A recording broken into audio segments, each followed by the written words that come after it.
How's it going, guys? Give me one sec. I am going to check the audio. How's it going, guys? Okay. It looks sounds good. So basically, just for tonight's stream, I just wanted to talk about some stuff that was going on because I don't really have a specific thing to talk about. And one of the things I wanted to talk about was the problems facing America. Obviously, if you saw, I'm sure you saw, there's the poll in chat. If you want to vote on it, go ahead. Um, Basically, I got this poll. I got this idea for the poll from something I saw on Twitter. I can pull it up real quick.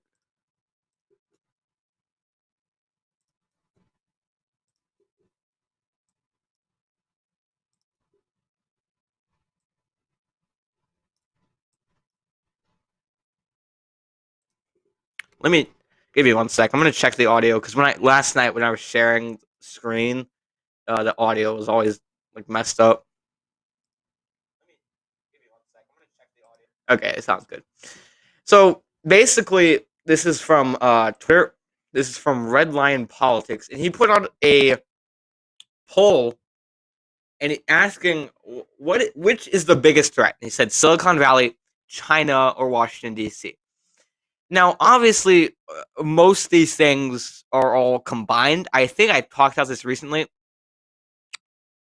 I think on YouTube. It was either on Rumble or YouTube. I'm pretty sure I mentioned this recently, but they're basically all together. I mean, they basically all work together. Most of especially the Democrat politicians are, you know, working with China.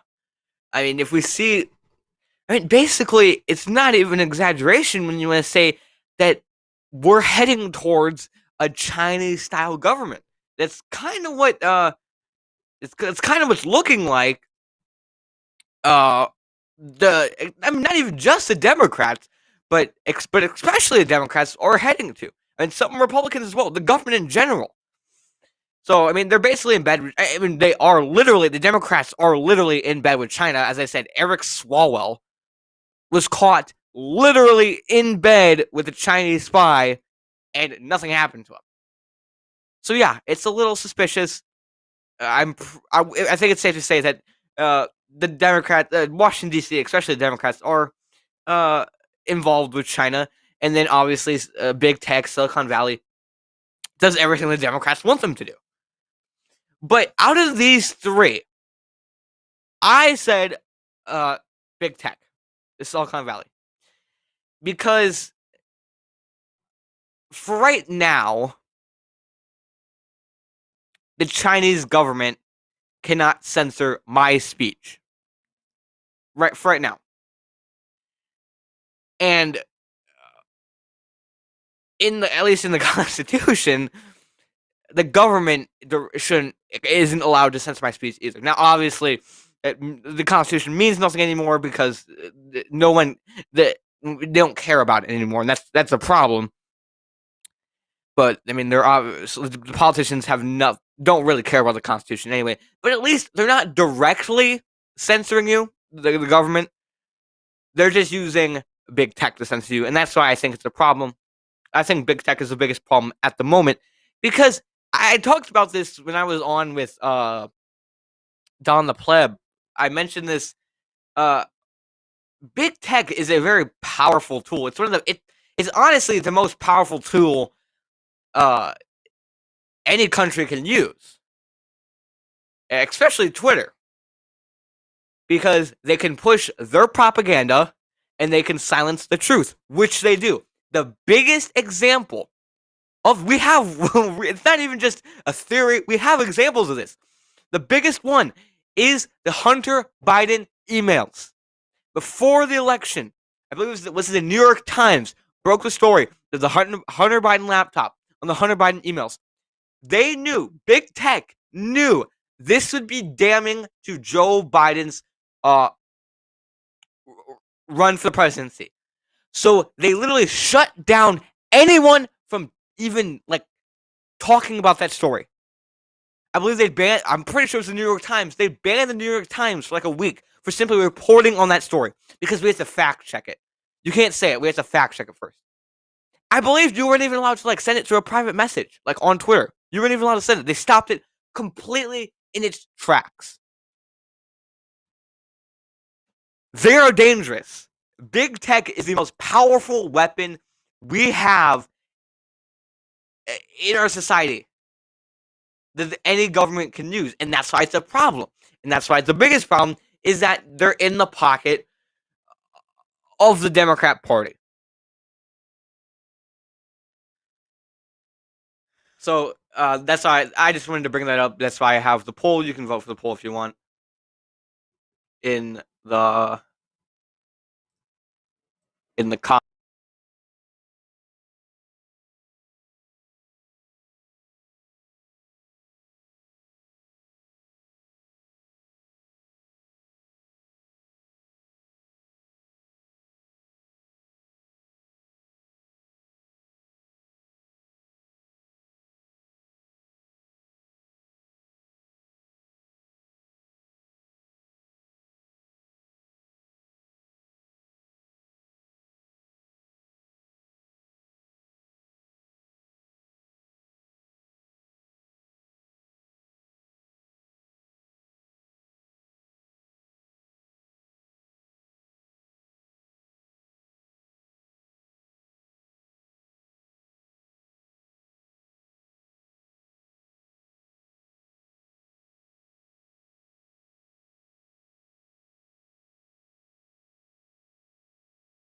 I was muted.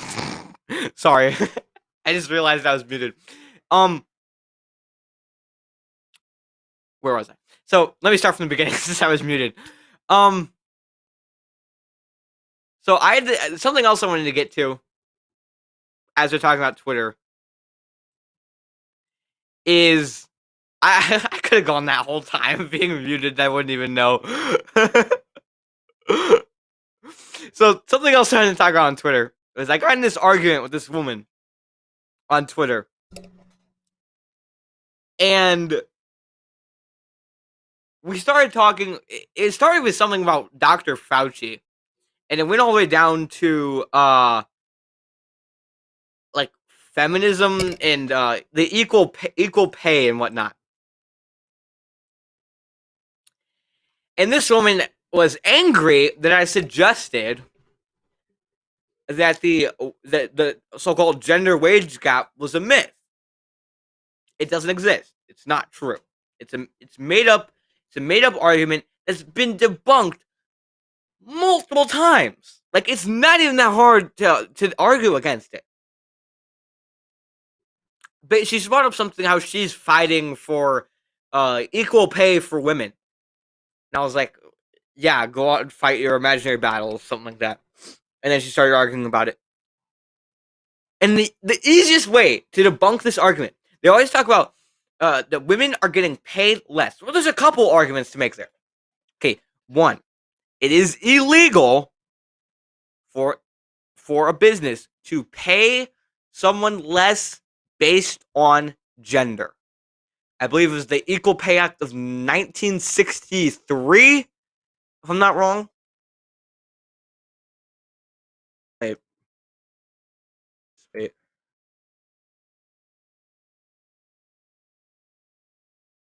Yeah, the Equal Pay Act of 1963, uh, which was passed by JFK,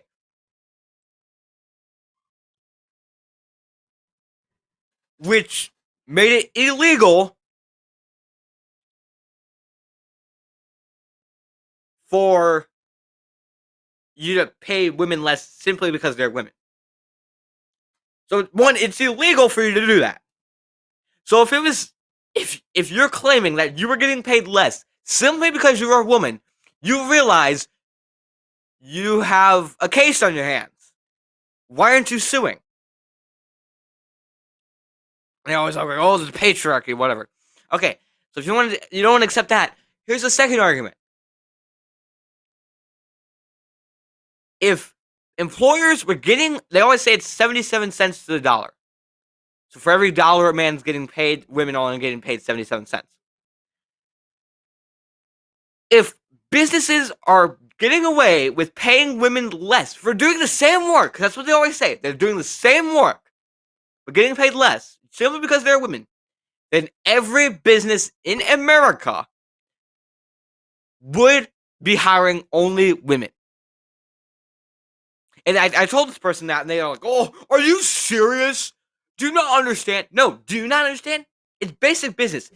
If, according to you, you claim that women are getting paid less for the same amount of work, for doing the same work, it'd be simple business to only hire women because they're doing the same amount of work but less pay. It's simple as that. But obviously, we know businesses aren't just hiring women. I also love to ask, like 30% of American run businesses are run by women or owned by women. Are they also paying women less? Anyway, they didn't want to accept those arguments, even though it's kind of defeating the whole purpose. Like, if women are getting paid less, why are we hiring men? And are women also paying women less? Also, it's illegal, so I don't know why. If you claim to be getting paid less, then I don't know why you're not suing. And then she also brought up uh women's sports. Well, they're not getting paid the same amount. Yeah, but they're not doing the same amount of work either. No one watches women's sports. Like, almost nobody does. I'm sorry. It's just a fact. I brought up like the averages. I looked at like the averages of like the NBA. Like, average attendance of the NBA compared to the WNBA.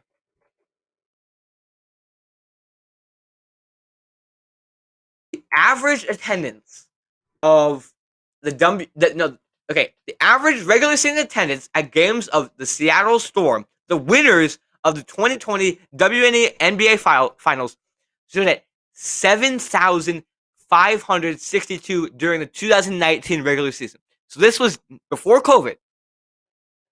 The average attendance was like 750,000. Compare that to the NBA, which the average attendance in 2019 was 17,750. That's a basketball, okay? No one watches women's sports. It's just a fact. I'm sorry. So they're not doing the same amount of work. That's why they're not getting paid the same amount.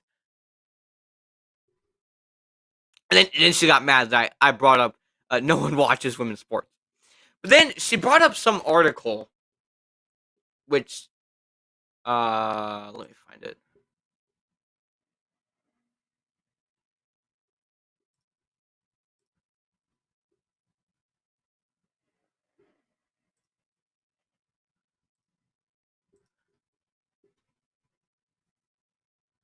I can't. I don't know where the exact article is, but it was basically like some. It was the basic feminist arguments of unequal pay. Where, look at this, they have like colorful graphs. Like, look, women are paid less.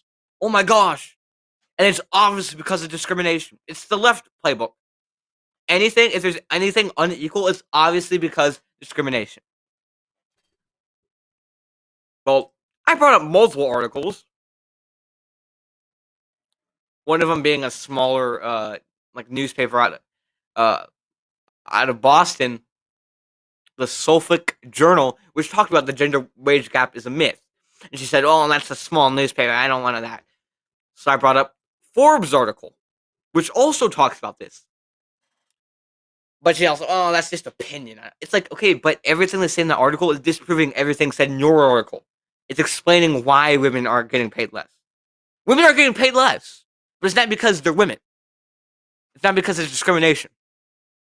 It's simply because this Forbes article says pay gap is determined through a complex set of equations which considers the following: the occupation one holds, the rank of the organization, how long they work there, the education level they attain to their job, how many hours they work in an average week. However, the gender pay gap doesn't include any of these elements. There's no complexity or nuance at all. Instead, it's calculated by looking at the difference between the average earnings of men and comparing them to the average earnings of women. That's what you get. That's why there's a gender pay gap. All they do is look and say, here's the average earning of a man, here's the average earning of women.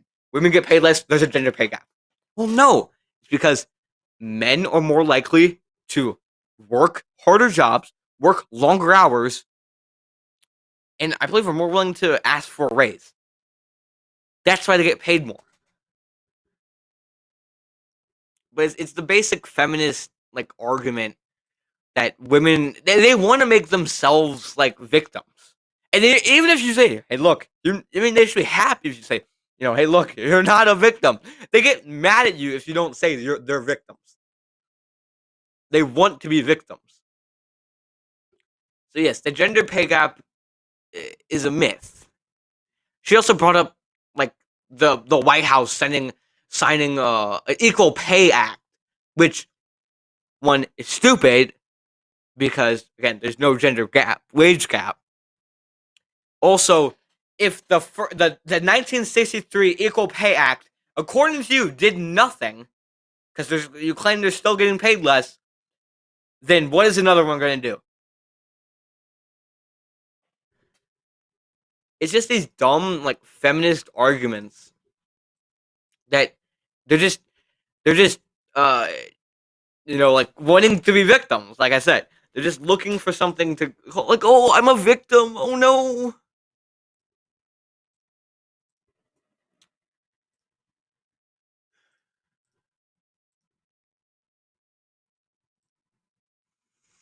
There's also this other article here from it's talking about Pelosi, how she says she's a devout Catholic and kids were great for her, but poor women need abortions. Four left Democrat Speaker of the House, Nancy Pelosi, said Thursday that while she was blessed to have 5 children as a devout Catholic, poor women need taxpayer funded abortions. So poor women don't even just need just abortions. They need abortions paid by you. And this is one of my problems with Pope Francis. Is that instead of dealing with these problems, like real problems inside the church, like this, for example, we have these corrupt politicians going around telling people that they're devout Catholics while supporting things that are totally against the Catholic Church and leading people away from the Catholic Church. I mean, all these progressive Catholics, they all their views are against the Catholic Church, but they still claim they're Catholic. And it's you got these progressive Democrat Catholics to blame. But Pope Francis has said nothing about this. Instead, he does stuff. He wants to like basically get rid of the Latin Mass because to bring the unity. Which I'm sorry, it's not. It's not unifying anything. Screwing over a whole half, like a good portion of the church, is not going to bring the unity. Anyway, Nancy Pelosi says, as a devout Catholic, a mother of 5 in 6 years, I feel that God blessed. I feel that God blessed my husband and me with our beautiful family, 5 children in 6 years, almost to the day. She added, but it's not up to me to dictate that that's what other people should do, and it's an issue of fairness and justice for poor women in this country. He said, it's an issue of health of many women in America, especially those in lower income situations in different states. It's something that has been a priority of many of us for a long time. As a devout Catholic, a mother of 5 and 6 years, I feel like God, and she goes on to say, I feel like God bless my children, with children, but it's not up to me to dictate, fairness and justice for poor women in our country.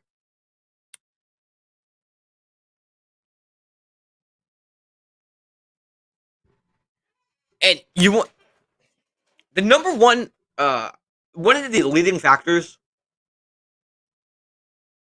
of poverty, I believe, for women is single motherhood.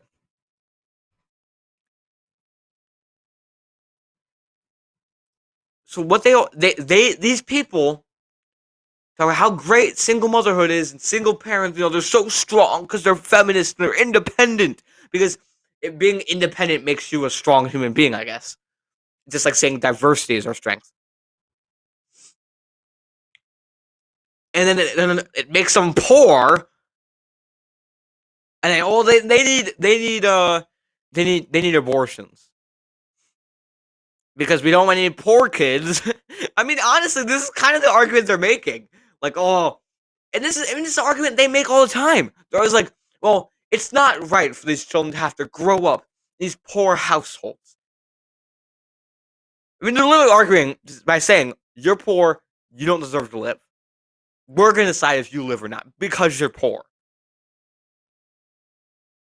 This Pelosi's Archbishop, San Francisco Archbishop Salvatore Cordileone, I don't know if I'm pronouncing that right, reportedly said that he's had conversations with Pelosi about abstaining from receiving Holy Communion at Mass during her pro-abortion beliefs.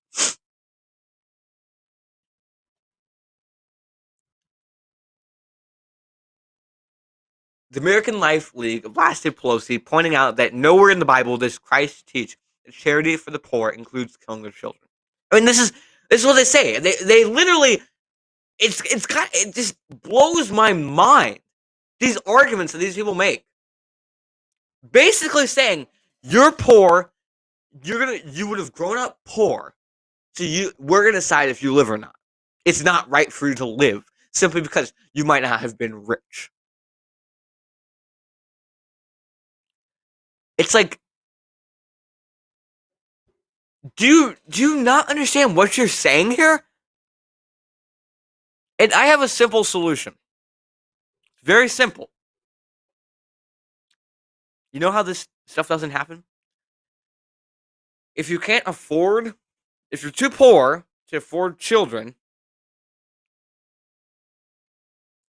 it's a real simple solution. It's called abstinence. Just don't do it. But obviously, it's what the Democrat Party teaches. It's mindless sex. Do whatever you want, and you're good. And then when the problems come around and you say, "Oh, I'm poor. I'm too poor to afford this child," then they say, "Oh, well, it's okay. We'll kill it, and then have everyone else pay for it." It's not my responsibility. It's not charity to force someone else to kill your children. It's not my responsibility to deal to to pay for your problems. You brought it upon yourself. Deal with the consequences. And that's one of the problems with the Democrat Party. Is because they're literally teaching their voters to be lazy. Saying, "Oh, don't face the consequences of any of your actions. Just everything should be easy for you. If instead of abstaining, I'll just use birth control, and if that doesn't work, I'll just have an abortion, and then we'll have everyone else pay for you." I mean, everything they want. That's why the Democrats appeal to younger people, because all they do is promise them, "Oh, you'll have free stuff. Free stuff. You want free college? Yeah, you get free college. Free healthcare? You get free healthcare. You want people to pay for your abortions? Oh, you pay for abortions. And you just pay for their birth control as well." Not, and it is, these people most of them are too dumb to realize that in reality, this stuff isn't free. Someone's got to pay for it. It's usually you. Just through just through taxes and whatnot. Yeah, but it honestly disgusts me. Most of these people's they're trying to make arguments for abortions, and one of the biggest I've heard is, well, they're poor. They don't deserve to. They shouldn't be raised in these horrible conditions. Or they try to say, well, why should you put them through adoption? Oh, they'll just sit in a uh like waiting to adopt it. They'll just sit there waiting to adopt it. In reality, no. A baby. I'm pretty sure people are gonna want a baby. I'm pretty sure there's probably a line 5 miles long for people wanting to adopt babies. There are places to go to help if you can't afford children. If you're too poor to afford children, there's places like if you're too poor to, let's say, afford food. Well, this the solution is there's food banks. You can get free food, and the government. The government is giving handouts, which I don't think they should, but they are. And so in reality, there's no real excuse. Sure, it'll be harder. You'll be living a harder life, but it's not like it's just you can't. There's just no way to support your family. You can get a job too. Especially now, there's a lot of people hiring. If you don't like if you're working at a job that doesn't give you a whole lot of money because maybe you're working at Wendy's for minimum wage.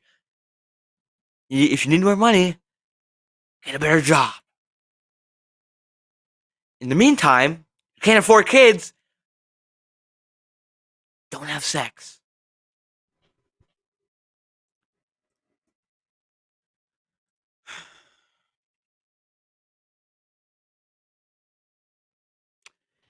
Speaking of Nancy Pelosi, she's also pushing uh, mask mandates. Well, the White House also is pushing mask mandates. The White House and Capitol reimpose mask mandates following updated CDC guidance. House threatens fines for unmasked members. Even though most of these people, I say almost all of these politicians are vaccinated.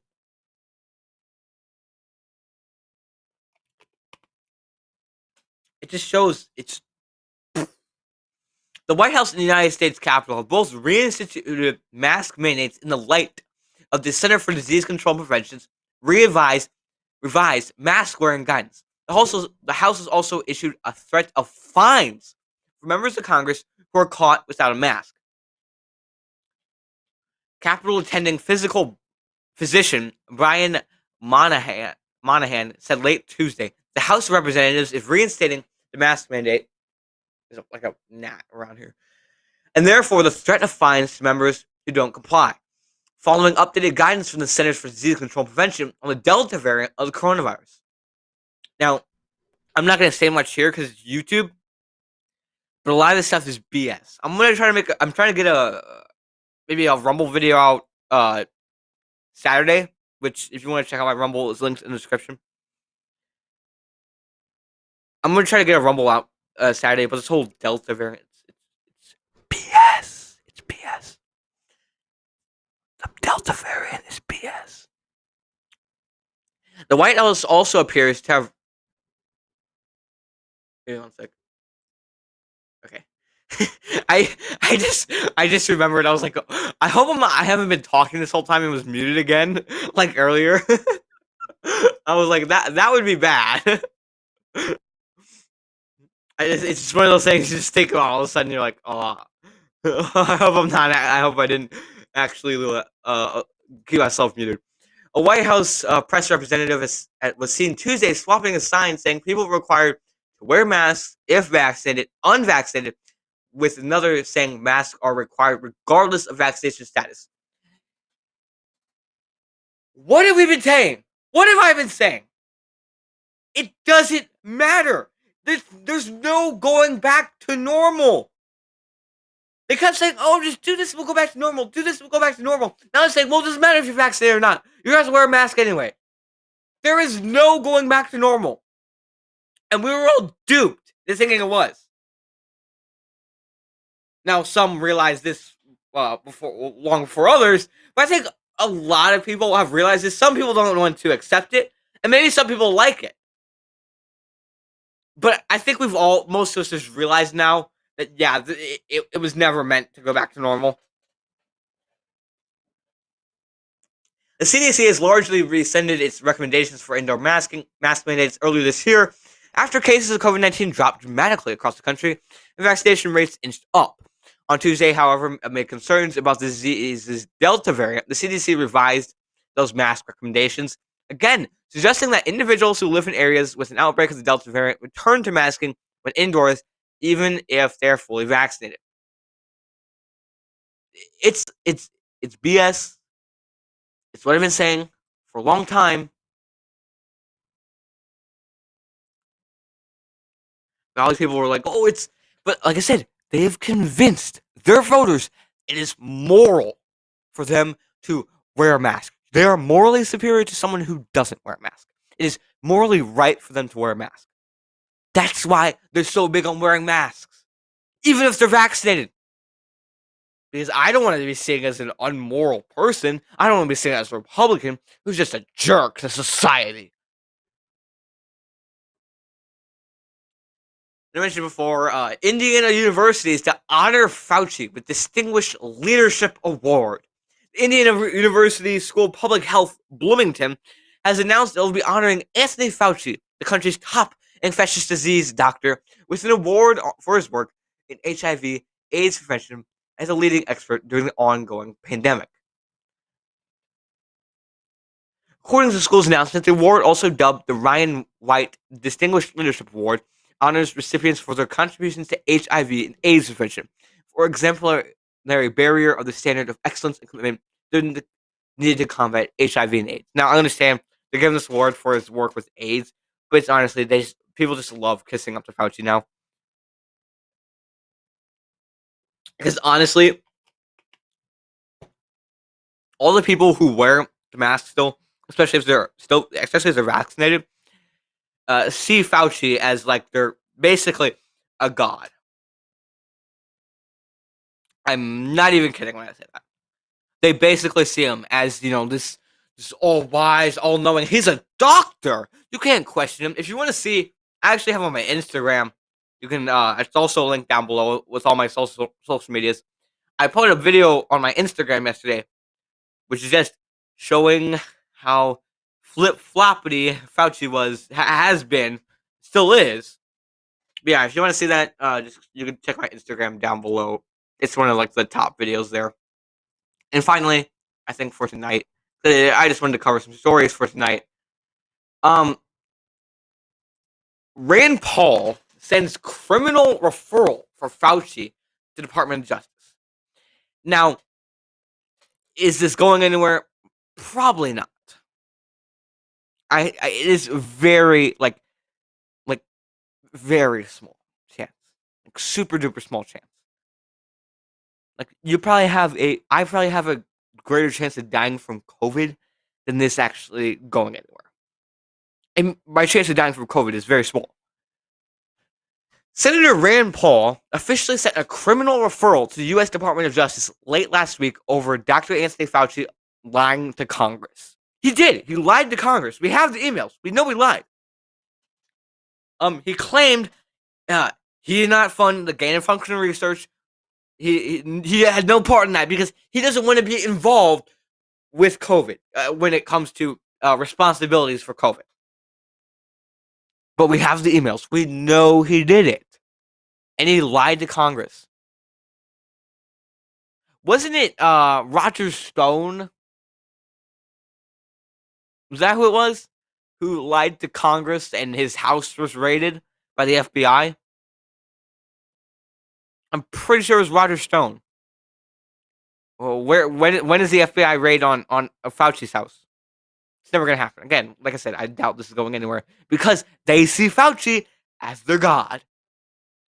Paul told Fox News last week that he was sending a letter to the Department of Justice asking for a criminal referral because Fauci had lied to Congress.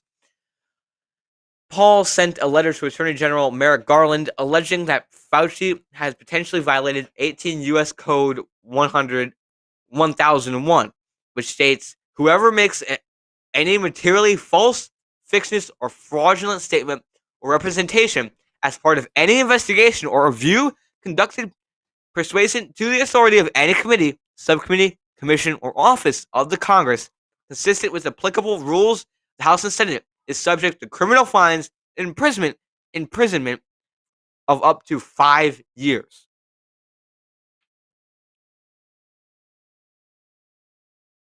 The letter said, I write to urge the U.S. Department of Justice to open an investigation into testimony made to the U.S.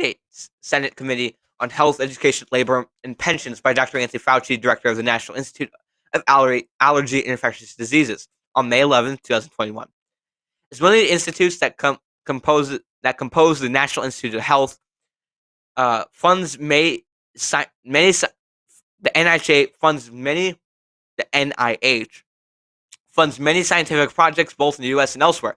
In response to questioning by me, Dr. Fauci testifies that the NIH has not ever and does not now fund gain-of-function research in the Wuhan Institute of Virology. In May 2016, the National Science Advisory Board of Biosecurity released a report entitled Recommendations of the Evaluation and Oversight of Proposed Gain-of-Function Research, which stated the term gain-of-function is generally used to refer to changes resulting in the acquisition of new or an enchantment of existing biological phenotypes. Now, the whole thing goes on for a couple more paragraphs, but basically, like the basic breakdown is, Fauci claimed that there was no gain-of-function research. The NIH was not funding gain-of-function research, which obviously they were. We know this. We know they were. So he claimed he wasn't. So he lied to Congress. So we're still. Now, like I said, is this going anywhere? No, it's not going anywhere. It's not going to happen. I'm sorry, it's just not. As much as I would love to see Fauci behind bars, it's not going anywhere. Because the Democrats love Fauci, and so do their voters. So does the media. So does big tech. So does, everyone on their side. They love Fauci.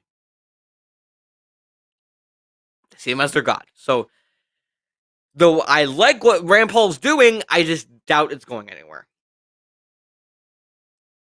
Anyway, that's about all the stories I have for tonight. I just wanted to cover some stuff because I had a bunch of these articles, saved up, and I wasn't, I didn't have time to do videos on them all. I don't know if I'll do a live stream tomorrow night. If not, I'll probably just have a video up around like 8:30 or something like that at night, 8:30 p.m. Eastern. If I don't do a live stream. If I do a live stream, it'll probably be around the same time that I started this one, which was like 8. And I'll try to have a Rumble video up on Saturday. So anyway, like I said, that's it for tonight. You can check my main channel, Rumble, Trovo, all links in the description below, as well as my Gab Minds Gab Minds Twitter, Instagram, and Gitter, all links in the description below. Thanks for watching.